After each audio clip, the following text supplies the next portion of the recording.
Come along, my dears. Why, it's old Fezziwig! Oh, bless his heart, it's Fezziwig alive again. I was one of his apprentices. Yo-ho there, Ebenezer, Dick. Yes, just coming. That's myself again. Only I'm a lot older. Oh, and that's Dick Wilkins, to be sure. Bless me. There he is. He was very attached to me, was Dick. Oh, poor Dick. Dear, dear. Yo-ho, my boys. No more work tonight. It's Christmas Eve, Dick. It's Christmas Eve, Ebenezer. Let's have the shutters up before a man can say Jack Robinson. Let's have a dance. Who's first to mistletoe?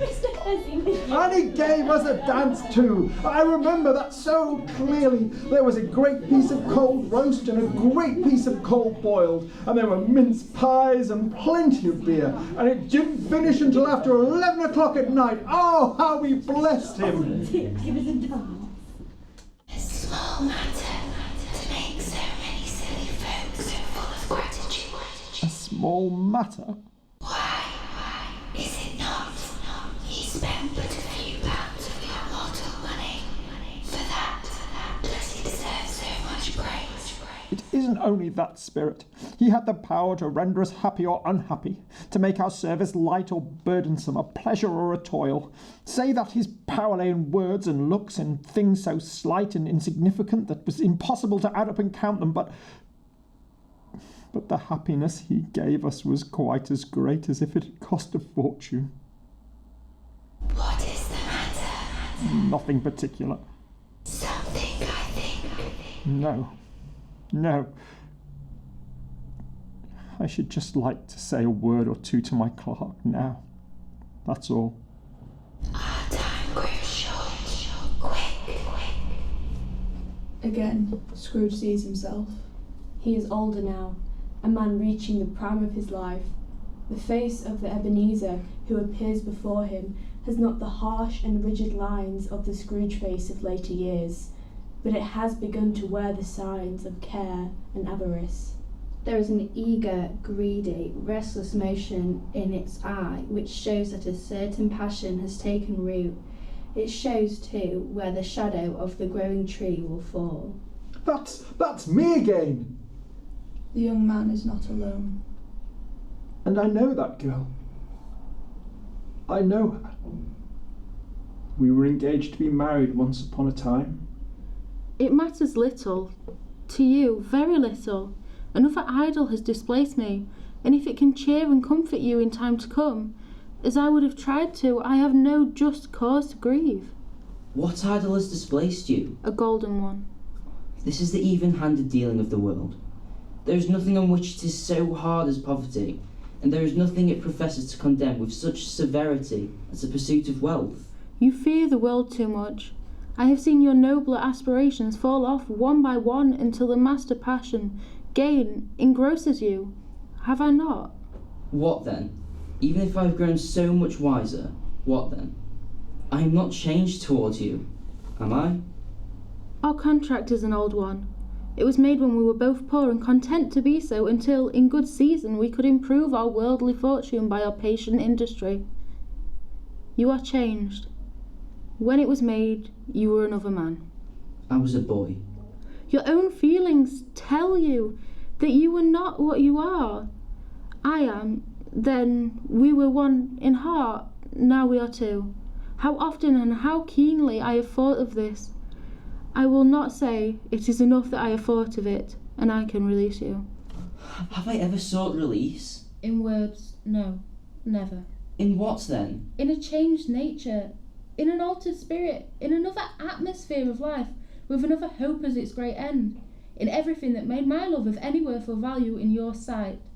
If this had never been between us, tell me, would you seek me out and try to win me now? You think not? I would gladly think otherwise if I could, heaven knows. But if you were free today, tomorrow, yesterday, can I believe that you would choose a dowerless girl? If for a moment you were false enough to one of your guiding principles to do so, do I not know that your repentance and regret would surely follow? I do, and I release you, with a full heart, for the love of him you once were. You may have pain in this. The memory of what is past half makes me hope you will. a very brief time, and you will dismiss this recollection of it gladly as an unprofitable dream from which fortunately you awoke. May you be happy in the life you have chosen. Oh, why do you stand there? Go after her. Go after her, you fool. Spirit, show me no more. Conduct me home. Why do you delight to torture me thus? No more. No more. I don't wish to see it. Show me no more. See that same young woman married happily to somebody else.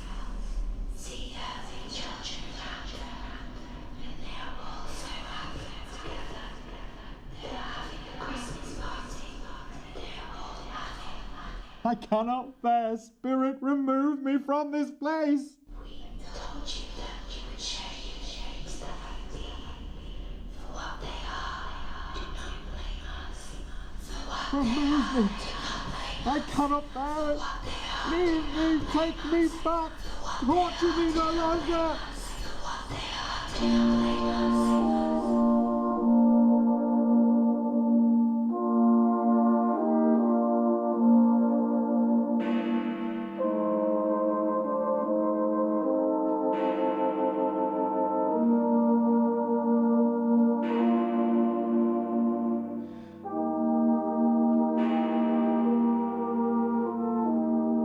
Scrooge, come to me, Scrooge.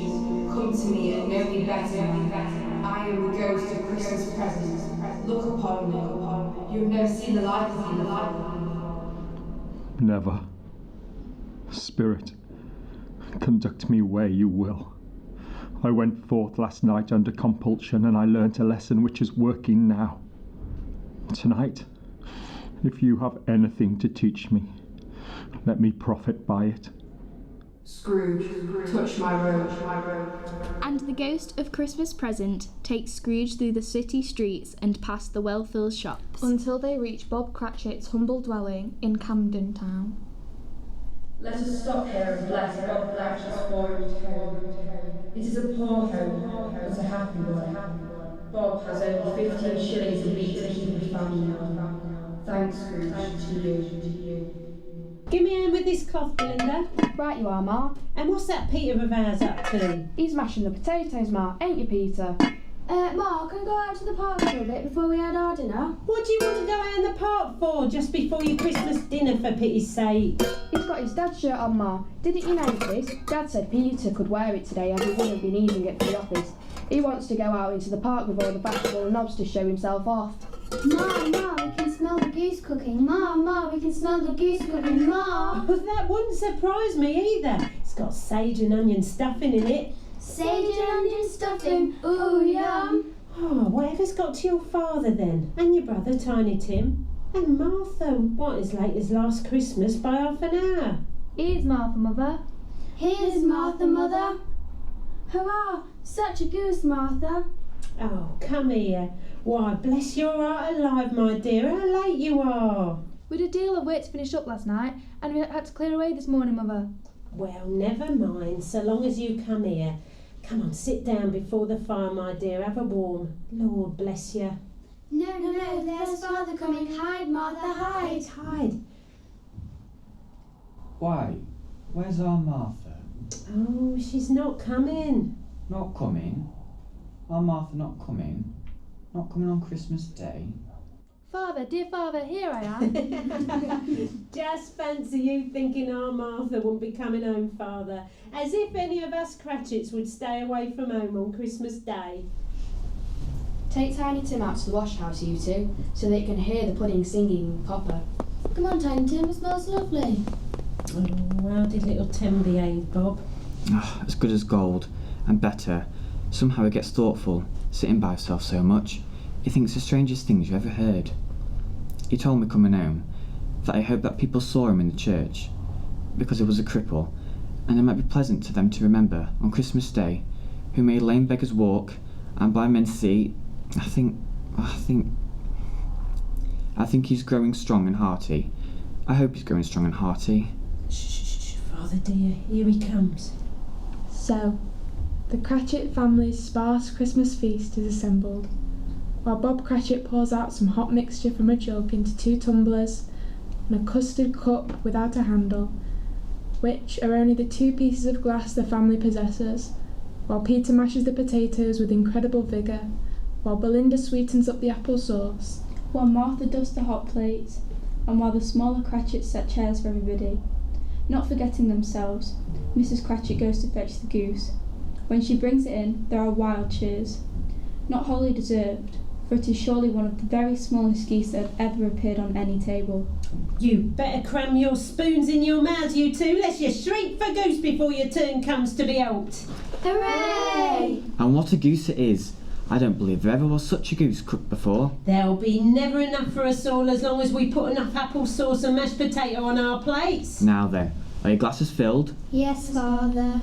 Before your mother takes up the carving knife, as she does on this great and memorable occasion once every year, I want to give you a toast. I'm hungry. Stand up, everyone. I give you a Merry Christmas to us all, my dears. God bless us all. A Merry Christmas to us all. God bless us all. God bless us, everyone. Oh, God bless you, Tiny Tim.